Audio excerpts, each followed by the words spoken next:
لان انا ما كنتش بصحى بدري. انا كنت بصحى لما الشمس تاكل دماغك، عارف لما تنزل الساعه 2 الظهر كده في عز الشمس. انا كنت بصحى في الوقت ده، الوقت اللي يخليني اكره حياتي مش اكره الشمس بس.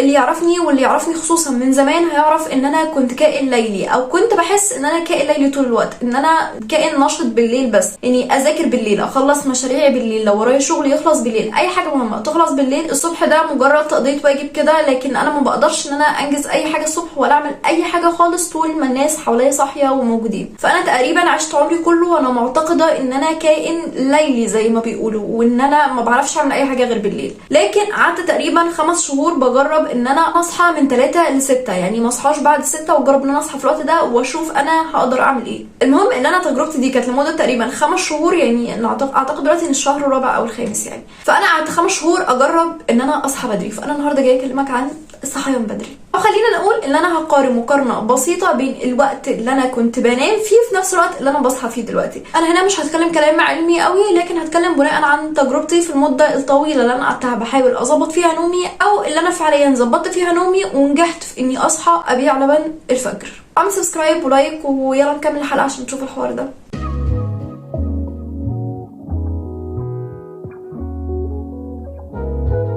يا هلا، احنا هنا في طرق عادي، هنا حيث اكون انا رقية.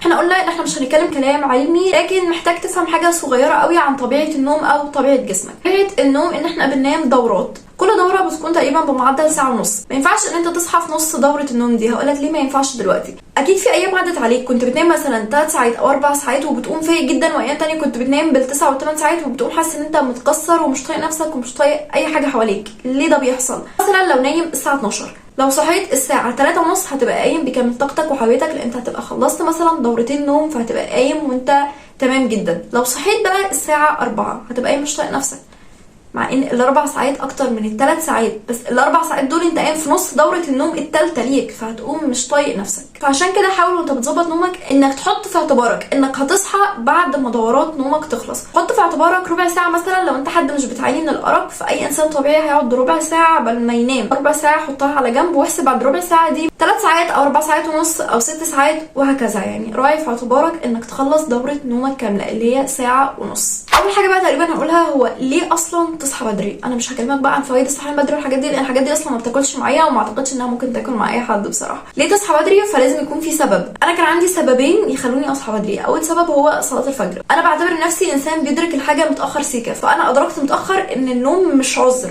انت لو راحت عليك نومه وانت عايز تصحى ده هو العذر، لكن انت نايم وانت اصلا ما خدتش بالاسباب، واللي هو ما ظبطش المنبه او ما عملتش اي حاجه عشان تصحيك للصلاه، فده كده ذنب. انا ادراكي للنقطه دي جه متاخر قوي، لان انا كنت فاكره ان انا نايمه، فانا نايمه ده عذر. خلاص انا نايمه. من وقت ما ادركت النقطه دي فبقيت خلاص بقى انا عايزه اصحى عشان الصلاه وكده. من الفجر اللي قبل الشروق بظبط ان انا اصحى في الوقت ده عشان نصلي.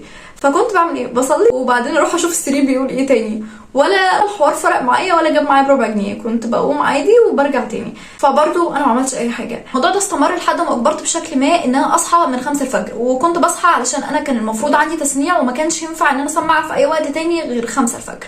فللاسف اتحطيت قدام الامر الواقع. لما بصحى بقول ان انا هنام بعد ما اخلص، فبحس ان خلاص النوم طار، مش هنام بقى، خلاص انا صحيت. فبقوم اشوف الدنيا فيها ايه. فده اللي خلاني فعلا طول الوقت ده مستمره في اني اصحى بدري. اصل خليني اقول لك ان مفيش حد بيحب دي التنفس ولا التعب يعني. فانا مش هحب ان انا اقوم يوميا بدري، حتى لو ورايا مذاكره او ورايا حاجه مهمه لازم تخلص. فانا اوريدي ممكن اخلصها بالليل او في اي وقت تاني من اليوم اكون مركزه فيه، ولا اني اقوم ابيع لبن ولا اقوم اصحى زي الكتاكيت. فانا بقول اهو ان انا ما كنتش بقوم بمزاجي، انا كان ورايا حاجه بتجبرني ان انا اقوم، لكن انا حاليا بقوم بمزاجي الحمد لله يعني. اصل حبيتش الموضوع قوي.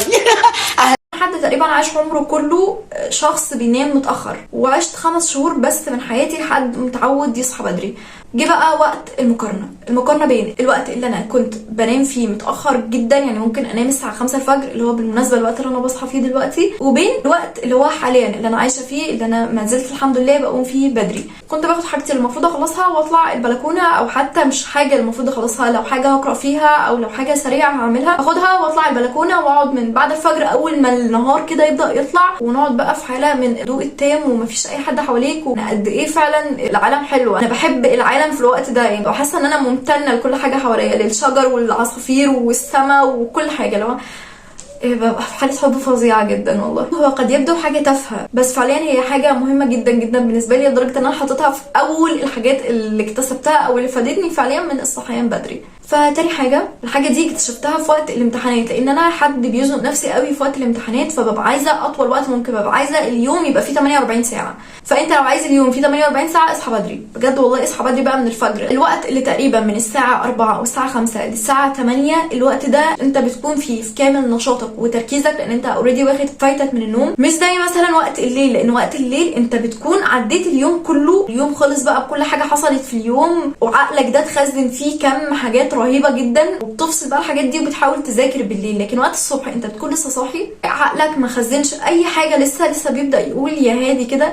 انت بتنجز كم كبير قوي في وقت قليل، يعني في اول 4 أو 3 ساعات من اليوم انت بتبقى خلصت تقريبا ربع المهام اللي وراك. والاهم فعليا ان الوقت ده ما بيبقاش في حد صاحي فيه، والله ما بيبقاش في حد صاحي فيه خالص، فولا هتلاقي حد تكلمه ولا هتلاقي لسه حد صاحي اصلا، وهتبقى قاعد في العالم بائس كده وحيد لوحدك. فللاسف من الملل هتبقى هتقول طب ما اشوف ايه اللي ورايا طيب عشان اخلصه، بدل ما انا قاعد لوحدي زهقان كده، وهتتفاجئ انك فعلا خلصت اللي وراك. فالحوار بيفرق وبيساعد جدا. فدي كانت تاني حاجه من حيث اول كام ساعه في اليوم. خد بالك ان احنا لسه بنتكلم كل ده في اول 4 أو 3 ساعات من اليوم. جينا بقى الوقت الظهر، وقت القيلوله، الوقت اللي المفروض هتنام فيه ويا عالم هتصحى ولا لا. انت بتنام وانت وحظك، لو حد معدي كده من الصاله يصحيك، فيما عدا ذلك انت بتفضل مكمل نوم لحد العشاء، وبتصحى بقى تكتشف ان ايه ده، انا بوظت نومي تاني ولا ايه. ودي كانت فعليا مأساتي طول الوقت اللي انا كنت بصحى فيه بدري، لان انا كنت باجي عند وقت الظهر ببقى خلاص فصلت، انا فعليا حد صاحي من الفجر، فانا مش قادره، انا عايزه فعليا اي حاجه مسطحه كده ومستويه جنبي عشان انام عليها، لان انا مش عايشه دلوقتي. فبعد وقت بقى من المحاولات في اني انام الظهر واقوم العصر، او انام الظهر والاقي نفسي فجاه بصحى قبل المغرب، اكتشفت حاجه مهمه جدا، ان انت ما ينفعش تنام وتاخد دوره نوم كامله، زي ما احنا اتفقنا ان دوره النوم الكامله ساعه ونص، فما ينفعش تاخد دوره نوم كامله في نص اليوم، يعني ما ينفعش تنام دي ساعه ونص في نص اليوم. وبرده زي ما احنا متفقين في اول الحلقه ان ما ينفعش تقطع دوره النوم بتاعتك، لانك هتقوم مش فايق ومش طايق نفسك، فما ينفعش تنام ساعه، لانك برده هتوصل لنفس الحاجه، انك قايم مش فايق ومش طايق نفسك، واليوم بالنسبه لك اتضرب خلاص. دي حاجه تقريبا ادهشتني لما اكتشفتها، انك المفروض لو هتنام في نص اليوم تنام اقل من نص ساعه، يعني تنام من الاول 10 دقائق لتلت ساعه.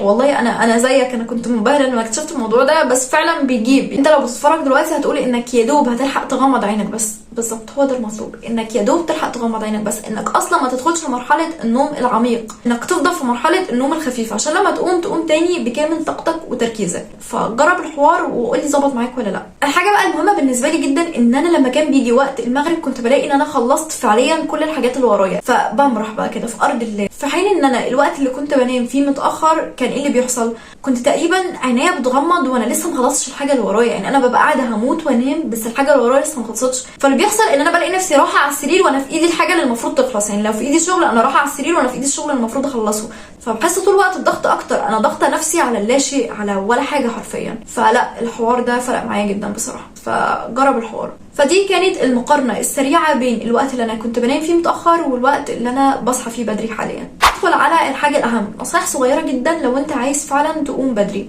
اول حاجه زي ما احنا اتفقنا ان انت يكون ليك هدف محدد قايم له بدري، ويستحسن تكون الحاجه المحدده دي الزاميه، لان انا بحس دايما ان احنا كبشر ما بنجيش بالذوق، احنا لو ما كانش في حاجه بتلزمنا ان احنا نعمل الحاجه دي مش هنعملها. فلاقي الحاجه الالزاميه اللي هتلزمك انك تقوم من النوم بدري. تاني حاجه القهوه، اي حاجه فيها كافيين يا جماعه ما ينفعش تشرب قبل النوم ب8 ساعات، واي حاجه دي المقصود بيها الشوكولاته برضو، يعني احنا بننسى ان الشوكولاته برضو فيها نسبه ما من الكافيين، فما ينفعش تتاكل قبل النوم ب8 ساعات. لو بقى قفلت قوي معاك وعايز تشرب حاجه قبل النوم فاشرب نعناع.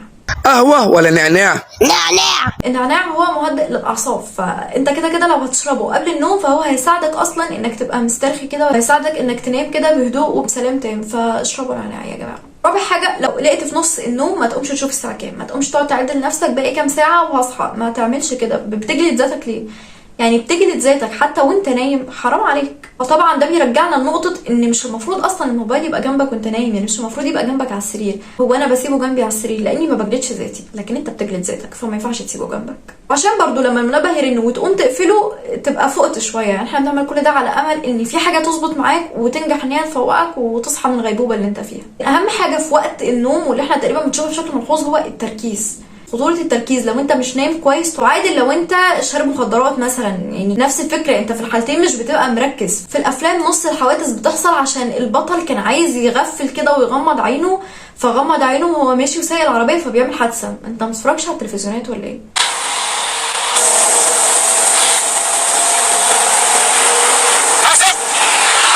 فمهم جدا انك لو عندك مشكله في النوم تلحق تعالجها، عشان لو عندك مشكله في النوم زيها زي مشكله في المعده، زيها زي مشكله في القلب، زيها زي المشاكل التانية. ما ينفعش تحط مشكله زي مشكله النوم كمرتبه تانية او مرتبه ادنى للمشكلات العاديه اللي احنا بنمر بيها. فلو عندك مشكله استشير دكتور.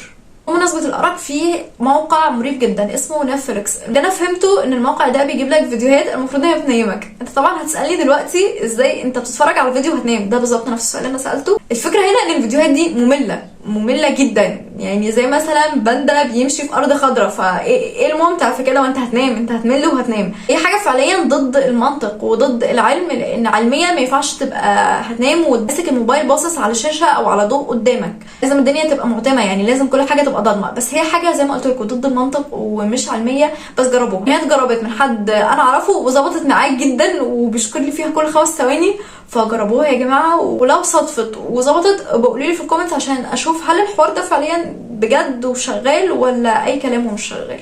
بس كده احنا خلصنا. تيمور انت نمت يا ابني؟ اسعد يا بابا. كنت عايزه اقولك بس اعمل سبسكرايب ولايك وكومنت قولي فيه انهي طريقه من دول ظبطت معاك وانهي طريقه هتجربها على امل ان هي تظبط معاك. باي.